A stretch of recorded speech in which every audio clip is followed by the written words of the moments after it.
And Senators, thank you again, and thank you for President Trump. I'm joined today by my beautiful wife of more than 26 years. April is the mother of our 5 children. Midshipman First Class Gabriel Cow, a senior at the United States Naval Academy. Grace, Claire, Evelyn, and Liam. Like so many military spouses, April endured multiple moves across the country and overseas. She gave birth to our first child while I was deployed for the invasion of Iraq. During my deployments, she was both mother and father, as well as handyman, nurse, teacher, and coach. And like all military spouses, her heart stopped and she prayed every time there was a knock at the door or every time the phone rang. Thank you, honey, for standing by my sides all of these years as we served the nation. You are the love of my life. I would like to give praise and glory to my Lord and Savior, Jesus Christ, without whom I would not be here today. April 30th of this year marked the 50th anniversary of the fall of Saigon, when my family and I fled Vietnam. America gave us hope and opportunity, and I've tried to repay that debt my entire life. I commissioned as a Special Operations Officer from the United States Naval Academy. As a Navy diver, I led underwater missions across the world.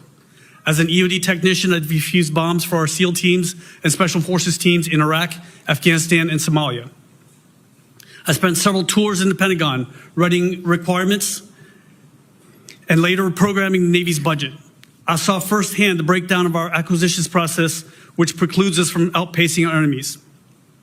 We're facing the biggest threat since the Cold War. While we're fighting terrorists in the desert, the Chinese have spread across the globe. But their biggest objective is to crush the United States. One thing will stand in their way: our Navy and Marine Corps team. We are America's 911 force, capable of being anywhere at any time as a carrier strike group or as a Marine Air Ground Task Force. The American people have given President Trump a clear mandate to protect our nation against all enemies, foreign and domestic. President Trump has empowered everyone in the Department of Defense, from Secretary Hegseth down, to achieve one clear task: peace through strength. If confirmed, I will deliver to the combatant commanders the most lethal Navy and Marine Corps the world has ever seen. But we have a lot of work to do. Years of neglect and mismanagement have resulted in ships that cannot get underway, aircrafts that cannot fly, and submarines that cannot dive, because we chose to defer maintenance as a cost-cutting tool. Military bureaucracy and the acquisitions process have slowed down the production of not only ships and submarines, but also bombs, missiles, and torpedoes. Recruiting and retention fell because we chose to prioritize the individual over unit cohesion.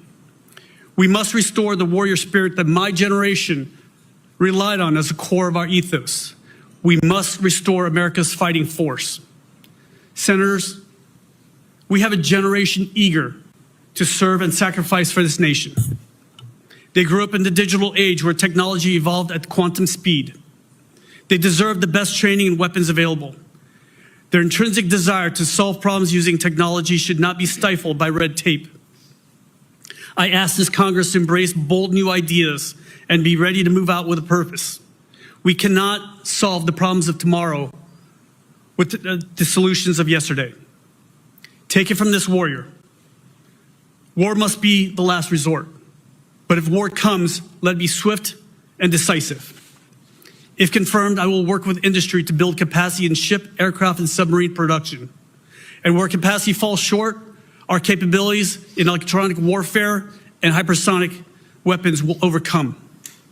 Our military families deserve the dignity of safe and healthy housing. They deserve responsive medical care. If confirmed, I will honor the sacrifice of America's sons and daughters by ensuring they have every tool necessary to be the deadliest threat to our enemies. And to our enemies and those who mean to do us harm, you can run, but you'll only die tired. And to my fellow sailors and Marines, know this: I'm never above you, never below you. I'm always beside you. Semper Fi and Hoo-yah. So cool and fun for these kids. I love how he's using real-life examples like levitating bubbles and static electricity experiments to show them how physics works in action. If I had a teacher like that, I'd probably be working for NASA right now. Seriously, engaging teaching like this is what makes kids fall in love with STEM.